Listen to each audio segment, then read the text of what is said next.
नमस्कार. मी किशोर धारगळकर आणि आपण पाहता धारगळकर मीडिया नेटवर्क. मित्रांनो, तुम्ही जितके नर्वस आहात तितकाच मीही नर्वस आहे. साहजिक आहे. आपल्याला सगळ्यांनाच वाटलेलं की मोदी परत सत्तेवर येतील. किमान जे लोक मला ऐकतात त्यांना तर निश्चित माझ्या सकट असं वाटलेलं की मोदी प्रचंड बहुमताने परत एकदा निवडून येतील, पण दुर्दैवाने तसं झालं नाही. त्याची अनेक कारणं आहेत. त्याच्याविषयी विस्ताराने आपण बोलू.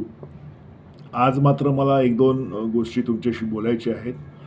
एकतर ओडिसा असेल किंवा अरुणाचल प्रदेश असेल, आंध्र असेल, इथे मोदी आणि भाजपा कशी जबरदस्त त्यांची जीत झालेली आहे, हे आपण अनेक लोकांकडून ऐकलेलं असेल. अनेक विश्लेषकांनी त्याच्यावरती विश्लेषण केलेलं आहे.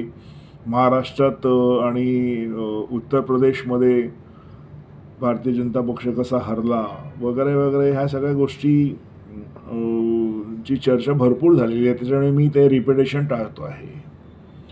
मित्रांनो, मला असं वाटतं आहे की Modi is a man of a principle. आतापर्यंत आपण 10 वर्षात पाहिलेलं आहे त्यांना की ते काही तत्त्व पाळतात त्यांच्या आयुष्यामध्ये आणि म्हणूनच ते लोकप्रिय आहेत. लोकांमध्ये त्यांची एक इमेज आहे.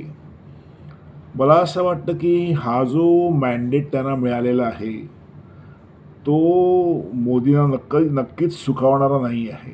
कुठेतरी ते आतनं दुखावले गेले असणार की मी इतकं काही केलं पण अयोध्येमध्ये सुद्धा मला हार पत्करावी लागली, हे दुःख त्यांच्याही मनात असणार. असो, जे झालं ते झालं. मला असं वाटतं, ज्याची चर्चा मला तुमच्याबरोबर करायची आहे, की BJPमध्ये असा नियम नाही आहे, त्यांच्या घटनेत नसावा, पण गेल्या काही वर्षापासून असं मोदी आणि शहांच्या कारकिर्दीमध्ये ज्यांना 75 वर्ष पूर्ण झाली त्यांनी रिटायरमेंट घ्यावी किंवा त्यांना वयाच्या 75नंतर बाजूला करावं असा एक संकेत निर्माण करण्यात आला किंवा तसे डिसिजन्स घेण्यात आले. काही लोकांना 75 झाल्यानंतर बाजूला सारण्यात आलं. मला असं वाटतं की मोदी जर प्रचंड बहुमताने निवडून आले असते तर हा नियम कदाचित धाब्यावरती बसवला गेला असता किंवा बाजूला ठेवला गेला असता. धाब्यावर बसवला गेला असता असं आपण नको म्हणूया. पण आता जेव्हा मोदींना पूर्ण बहुमत, म्हणजे ते पूर्ण बहुमत मी भारतीय जनता पक्षाला म्हणतो आहे, NDAला असेल, पण भारतीय जनता पक्षाला पूर्ण बहुमत जेव्हा मिळालेलं नाही आहे तेव्हा कुठेतरी मोदींच्या मनामध्ये असं असेल की आपण सुरुवात तर सरकार स्थापन करून देऊया, पण 75 नंतर आपण रिटायरमेंट घ्यावी असा विचार मला वाटतं त्यांच्या मनामध्ये प्रबळ असेल किंवा तसं त्यांना वाटत असेल असं मला वाटतं. तुम्हाला काय वाटतं तुम्ही कॉमेंट्समध्ये सांगू शकता. पण मला असं वाटतं की मोदी आता शपथ घेतील पंतप्रधान पदाची, पण निश्चितपणे माझ्या मते 75 झाले, आता मला वाटतं ते 73 वर्षाचे वगैरे आहेत. 2026मध्ये कुठेतरी त्यांचा 75 पूर्ण होईल आणि ते बाजूला होतील असं मी मानतो किमान. आणि तसं झालंच तर ह्या पूर्वी ज्या चर्चा झाल्या आहेत त्याच्यामध्ये 2 नावं प्रामुख्याने पुढे आलेली, एक तर योगी आदित्यनाथ किंवा अमित शाह. आता ज्या रीतीने UPमध्ये डिबॅकल झालेलं आहे, नुकसान झालेलं आहे भारतीय जनता पक्षाचं, ते पाहता योगींच्या बाबतीमध्ये येणाऱ्या काही दिवसात काय निर्णय होतो तो बघावा लागेल. अर्थात एक अतिशय चांगला ॲडमिनिस्ट्रेटर आणि मुख्यमंत्री म्हणून त्यांनी यश आणि कीर्ती प्राप्त केलेली आहे. तरी पण तिकडे भारतीय जनता पक्षाची जी दुरावस्था झाली त्याच्यावरनं योगींच्या बाबतीमध्ये काही डिसिजन होऊ शकतात. अशावेळी पर्याय म्हणून मोदींना एकच नाव पुढे येतं, ते म्हणजे अमित शाह असं मला वाटतं. आणि कुठेतरी 2026मध्ये 75 नंतर मोदी रिटायरमेंट घेतील आणि मोदी रिटायरमेंट घेतील आणि शहांकडे सगळा कारभार सोपवतील असं मला अगदी प्रकर्षाने वाटतंय.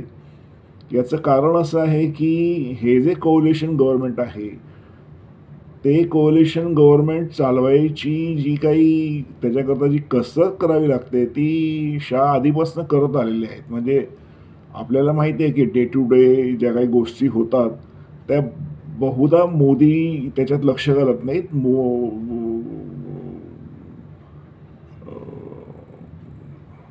शहाच जे आहेत तेच बऱ्याचदा जे त्यांच्याबरोबरचे पक्ष आहेत, सहकारी पक्ष आहेत, त्या सर्वांशी बोलणी करणं, त्यांना आपल्याबरोबर ठेवणं, क्वचित प्रसंगी दूर सारणं वगैरे जे काही प्रकार आहेत ते सगळे मला वाटते की आतापर्यंत गेल्या 10 वर्षात आपण पाहतोय की ते सगळे प्रकार जे आहेत ते अमित शहांकडेच ते सगळं डिपार्टमेंट होतं किंवा त्यांच्याकडेच ही जबाबदारी होती असं म्हटलं तर चूक होणार नाही. अशावेळी त्यांना कुठेतरी अनुभव आहे की कसं लोकांना एकत्रित बांधून ठेवावं, कसं त्यांना पुढे घेऊन जावं. अशावेळी मला वाटतं की मोदी 75 नंतर अमित शहांकडे कारभार देऊ शकतात. पण एवढं मात्र निश्चित मित्रांनो की येणाऱ्या किमान 50 ते 100 वर्षामध्ये तरी माझ्या मते जो इम्पॅक्ट मोदींनी सोडून दिलेला आहे ॲज अ प्राईम मिनिस्टर त्याचं एक मानद धरलं जाईल, एक यार्डस्टिक म्हणून त्याच्याकडे पाहण्यात येईल आणि येणाऱ्या पंतप्रधानांनी त्याच लेवलला जाऊन ऑपरेट करावं किंवा कारभार करावा अशी अपेक्षा लोक करतील. इतकं काम, इतकं व्यवस्थित आणि सुंदर काम मोदींनी करून ठेवलेलं आहे. त्याच्यामुळे मोदी जरी नसले पंतप्रधानपदी तरी निश्चितपणे त्यांनी जी एक व्यवस्था निर्माण केलेली आहे, एक जो प्रघात घालून दिलेला आहे, एक जी प्रशासनाची घडी घालून दिलेली आहे, त्याची आठवण आणि तशी अपेक्षा येणाऱ्या पंतप्रधानांकडनं जनता निश्चित ठेवेल आणि त्या अर्थाने मोदी जे आहेत हे कायम लोकांच्या समोर राहतील किंवा लोकांच्या लक्षात राहतील किंवा लोकांच्या अपेक्षेत राहतील असं म्हणायला हरकत नाही. अर्थात अगदी काही सगळं काही गेलेलं असं मानायची काही गरज नाही आहे. सरकार भाजपचं आणि पर्यायाने मोदींचंच येते आहे. कदाचित येणाऱ्या दिवसामध्ये अनेक घटना घडू शकतात आणि त्या घटना घडत असताना भारतीय जनता पक्षाला स्वतंत्रपणे पूर्ण बहुमतही मिळू शकतं. अशाही घटना घडू शकतात. बघूया मित्रांनो काय होतं ते. आज तुर्तास इतकंच. माझा व्हिडिओ जर तुम्हाला आवडला तर लाईक करा, शेअर करा, माझ्या चॅनलला सबस्क्राईब करा. धन्यवाद.